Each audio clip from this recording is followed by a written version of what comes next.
আজকের বিষয় হলো নিরপেক্ষ কর্তা। ক্লাস 10-এর ব্যাকরণের একটি অত্যন্ত গুরুত্বপূর্ণ বিষয় এটি। আজকে আমরা এই নিরপেক্ষ কর্তা কাকে বলে দেখে নেব। নিরপেক্ষ কর্তা থেকেও এবছর মাধ্যমিকে প্রশ্ন আসতে চলেছে। একটা বাক্য দিয়ে দেবে, দিয়ে একটা শব্দের নিচে আন্ডারলাইন করে দেবে, জিজ্ঞাসা করবে এটি কোন ধরনের কর্তা। নিরপেক্ষ কর্তা। নিরপেক্ষ কর্তা কাকে বলে? যদি কোনো বাক্যের সমাপিকা ক্রিয়ার কর্তা আলাদা থাকে এবং অসমাপিকা ক্রিয়ার কর্তা আলাদা থাকে, তাহলে সমাপিকা ক্রিয়ার সঙ্গে অসমাপিকা ক্রিয়ার কর্তার কোনো সম্পর্ক থাকে না। তাই অসমাপিকা ক্রিয়ার কর্তাকে বলা হবে নিরপেক্ষ কর্তা।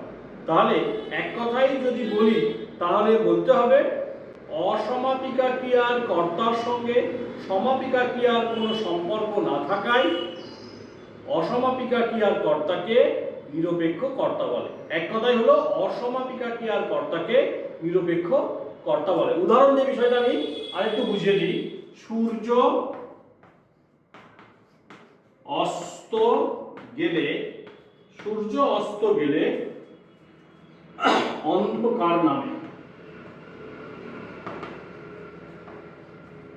এই গেলে এটা হচ্ছে অসমাপিকা ক্রিয়া। আচ্ছা, তোমরা অসমাপিকা ক্রিয়া কাকে বলে জানো তো? সমাপিকা ক্রিয়া কাকে বলে জানো তো? সমাপিকা ক্রিয়া হচ্ছে যে ক্রিয়াপদের ব্যবহারে বাক্যের সমাপ্তি ঘটে, বাক্য পুরোপুরি অর্থ পায়, তাকে সমাপিকা ক্রিয়া বলে। যেমন এখানে নামে, অন্ধকার নামে যদি বলি তাহলে বাক্যটা পূর্ণতা পেল, এটা হলো সমাপিকা ক্রিয়া। আর অসমাপিকা ক্রিয়া যে ক্রিয়াপদের ব্যবহারের ফলে বাক্য সমাপ্ত হয় না, অর্ধ সমাপ্ত থেকে যায়, কিছু শোনার বা বলার অপেক্ষা রাখে, তাকে অসমাপিকা ক্রিয়া বলে। যেমন অস্ত গেলে, গেলেও একটা ক্রিয়াপদ, এই গেলে বলে যদি আমি থেমে যাই তাহলে কিন্তু বাক্য পূর্ণতা পাচ্ছে না, এক্ষেত্রে হয় অসমাপিকা ক্রিয়া। তাই এই গেলে এই ক্রিয়াপদটা অসমাপিকা ক্রিয়ার কর্তা হলো কি? সূর্য। তাই তো? এই সূর্যের সঙ্গে নামের কোনো সম্পর্ক নেই, কোনো সম্পর্ক নেই।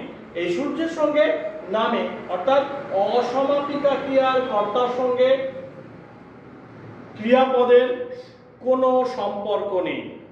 এই জন্য অসমাপিকা ক্রিয়ার কর্তাকে বলা হবে নিরপেক্ষ কর্তা। কর্তা যে নিরপেক্ষভাবে অবস্থান করছে। বোঝা গেল? এরকমই ছোট্ট ছোট্ট কোনো টপিক যদি তোমাদের জানার প্রয়োজন থাকে আমাকে কমেন্ট করবে, আমি অবশ্যই জানিয়ে দেব।